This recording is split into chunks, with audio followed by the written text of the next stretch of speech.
Assalamualaikum warahmatullahi wabarakatuh. Selamat pagi, salam sejahtera kepada kita semua. Om Swastiastu, Namo Buddhaya, dan salam kebajikan. Perkenalkan, kami dari kelompok 3 yang beranggotakan yang pertama, Ferly Jasinda Sukma Putri dengan NIM E002161. Kedua, Nadia Nur Afidah dengan NIM E002131. Yang ketiga, Sultan Altaf Maulana dengan NIM E002434.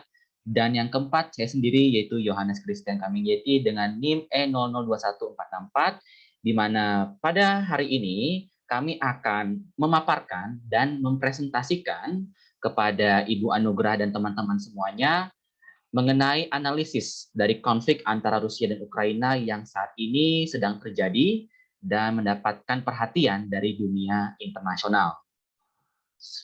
Selanjutnya, sebelum kami membahas dan mempresentasikan serta memaparkan analisis kami, berikut ini kami tampilkan daftar analisis atau daftar pertanyaan yang akan kita jawab nantinya.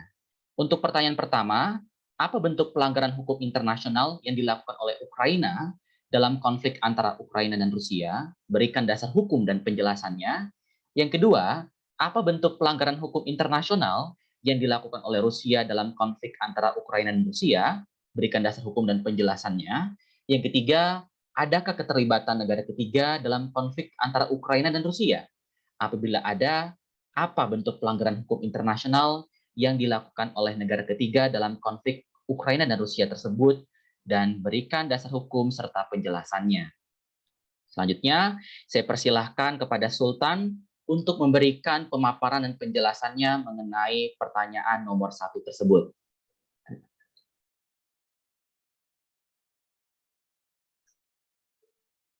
Baik, pertanyaan pertama.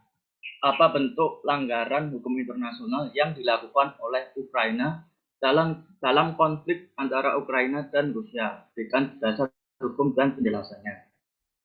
Next.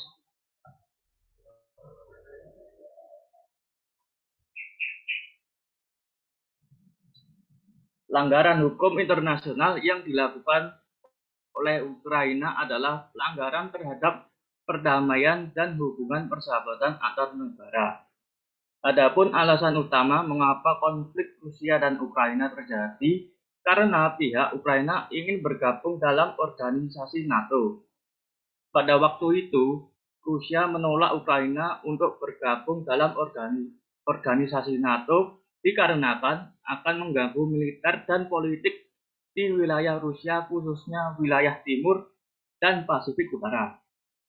Ketika Ukraina benar-benar akan menjadi anggota NATO, itu akan membuat bahaya Rusia dikarenakan posisi militer NATO akan berada tepat di perbatasan bagian timur Rusia.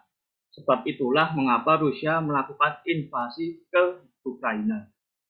Jika hal itu terus terjadi, maka Ukraina akan hilang kemerdekaan negaranya. Maka sebab itu, Ukraina secara jelas dan meyakinkan telah melakukan penyalahgunaan dan pelanggaran terhadap beberapa pasal dalam piagam PBB, yaitu pasal 1 ayat 2 dan pasal 55, di mana hal tersebut dapat disimpulkan bahwa negara berhak untuk menciptakan keadaan-keadaan yang tertib atau stability dan kemakmuran atau well-being yang merupakan dasar bagi terciptanya perdamaian dan hubungan persahabatan antara negara. Saya kembalikan lagi kepada moderator. Baiklah, terima kasih Sultan atas pemaparan dan penjelasannya mengenai bentuk pelanggaran hukum internasional yang dilakukan oleh Ukraina dalam konflik antara Rusia dan Ukraina. Lalu selanjutnya, saya yang akan menjelaskan sendiri mengenai bentuk pelanggaran hukum internasional yang dilakukan oleh Rusia dalam konflik antara Rusia dengan Ukraina yang terjadi pada beberapa waktu belakangan ini sampai saat ini.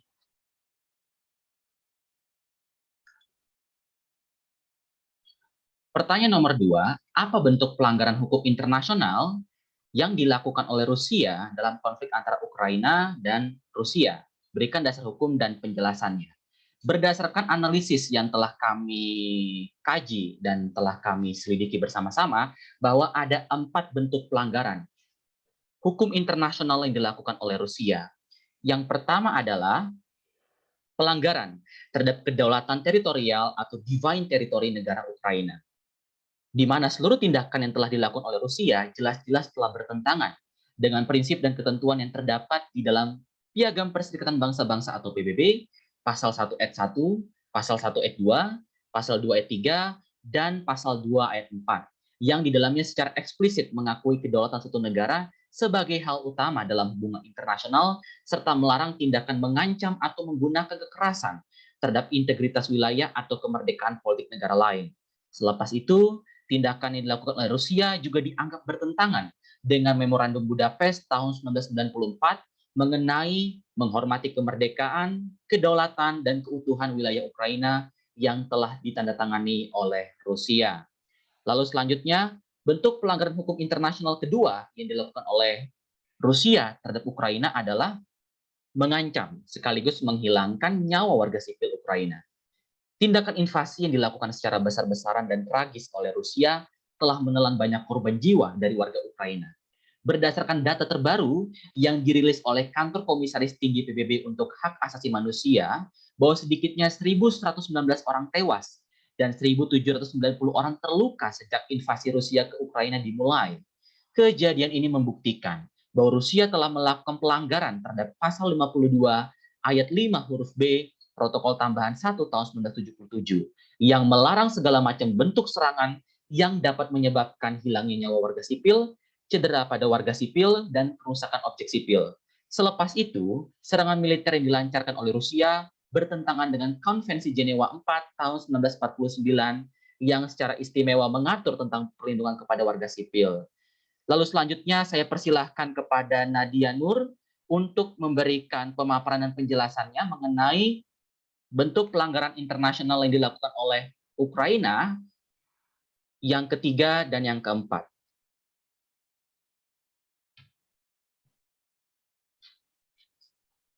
Saya akan melanjutkan penjelasan tersebut. Yang ketiga, memusnahkan atau merusak fasilitas penerbangan milik Ukraina.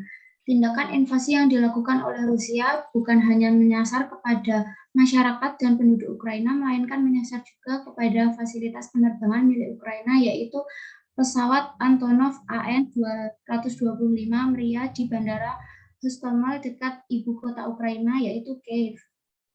Aksi yang dilakukan oleh Rusia terhadap Ukraina telah melanggar beberapa instrumen hukum internasional terkait tindak pidana penerbangan, yaitu Konvensi Tokyo tahun 1963 tentang Offenses and Certain Other Acts Committed on Board Aircraft, Montreal 1971 tentang Suppression of Unlawful Act against the safety of civil aviation and Protocol Montreal 1988 tentang suppression of act of violence at airport serving international civil aviation. Berdasarkan konvensi-konvensi di atas, negara memiliki otoritas terhadap pelaku tindak pidana penerbangan dapat merupakan negara asal pesawat atau negara tempat pesawat mendarat. Dari konvensi tersebut dapat disimpulkan bahwa Ukraina dapat meminta pertanggungjawaban dari Federasi Rusia yang telah menyebabkan kerusakan internasional kepada penerbangan dan sektor kargo udara Ukraina. Selanjutnya. Dan yang keempat adalah merusak dan menghancurkan bangunan dan fasilitas umum milik Ukraina. Aksi invasi yang dilakukan oleh Rusia selama beberapa bulan ke belakang bukan hanya menghancurkan rumah atau tempat tinggal warga setempat, melainkan juga menghancurkan bangunan dan fasilitas umum milik Ukraina. Dilansir dari layanan darurat Ukraina, bahwa rudal yang dimiliki Rusia menghantam Universitas Nasional Kharkiv dan kantor polisi serta markas intelijen di Kharkiv yang ditembaki oleh pasukan-pasukan dari Rusia. Tindakan yang dilakukan oleh negara beruang merah tersebut secara jelas dan meyakinkan melanggar perjanjian Statua Roma tahun 1998 pasal 8 ayat 2 huruf B Romawi 9 yang menyatakan bahwa secara sengaja melakukan serangan terhadap gedung-gedung yang digunakan untuk tujuan-tujuan keagamaan, pendidikan, kesenian, keilmuan, atau sosial, monumen bersejarah, rumah sakit, dan tempat-tempat di mana orang-orang sakit dan terluka dikumpulkan, sejauh bahwa tempat tersebut bukan objek militer. Akan saya kembalikan kepada moderator. Baiklah, terima kasih kepada Nadia yang telah memberikan pemaparan penjelasannya mengenai bentuk-bentuk pelanggaran yang dilakukan oleh Rusia terhadap Ukraina dalam konflik antara Rusia dan Ukraina. Lalu selanjutnya saya persilahkan kepada Verly Jacinda untuk memberikan pemaparan dan penjelasan yang mengenai pertanyaan dari nomor 3 tersebut. Baik, untuk pertanyaan nomor 3, yaitu adakah keterlibatan negara ketiga dalam konflik Ukraina dan Rusia?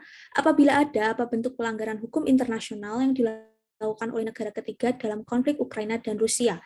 Berikan dasar hukum dan penjelasannya. Baik, untuk penjelasan dari pembahasan pertanyaan kali ini mengambil inti bahwa Belarusia membantu pasukan militer Rusia untuk menginvasi Ukraina. Tindakan yang dilakukan oleh Belarusia tersebut dapat dianggap sebagai tindakan agresi, di mana suatu negara memasuki wilayah negara lain yang bertujuan untuk menguasai wilayah negara lain tersebut. Dan juga dalam kasus Belarusia ini dianggap bahwa Belarusia membantu dan menyediakan sumber daya kepada negara yang sedang melakukan invasi ke negara lain. Tindakan dari Belarusia ini dapat termasuk dalam pelanggaran hukum internasional berdasarkan resolusi Majelis Umum PBB 3314 29 Romawi yang menjelaskan tentang definisi dari agresi dan apa saja yang tergolong dalam tindakan agresi yang dilakukan oleh suatu negara. Di dalam pasal 3 bab F, resolusi Majelis Umum PBB 3314 29 Romawi menyatakan bahwa suatu tindakan dari negara yang mengizinkan wilayahnya yang telah diberikan ke negara lain untuk digunakan oleh negara lain itu untuk melakukan agresi kepada pihak ketiga. Tindakan tersebut dihitung pula sebagai tindakan agresi yang berarti bahwa pihak Belarusia ikut serta dalam konflik Rusia-Ukraina dan melakukan suatu pelanggaran dengan melakukan tindakan agresi kepada negara lain. Selanjutnya saya kembalikan kepada moderator. Baiklah, terima kasih kepada Verly yang telah memberikan pemaparan dan penjelasannya mengenai bentuk pelanggaran hukum internasional yang dilakukan oleh negara ketiga yang dalam hal ini adalah Belarusia dalam konflik antara Rusia dan Ukraina.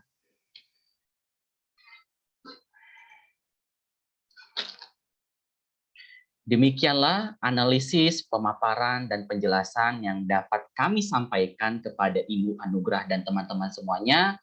Kami berharap analisis ini dapat bermanfaat bukan saja bagi Ibu Anugrah, tapi juga teman-teman semua yang menyaksikan video saat ini. Oleh sebab itu, kami berharap dengan adanya video ini dapat memperkaya dan menambah wawasan pengetahuan kita sebagai mahasiswa dari Fakultas Hukum. Billahi taufiq wa hidayah. Wassalamualaikum warahmatullahi wabarakatuh. Salam sejahtera bagi kita semua. Om Santi Santi Om, Namo Buddhaya, dan salam kebajikan. Terima kasih.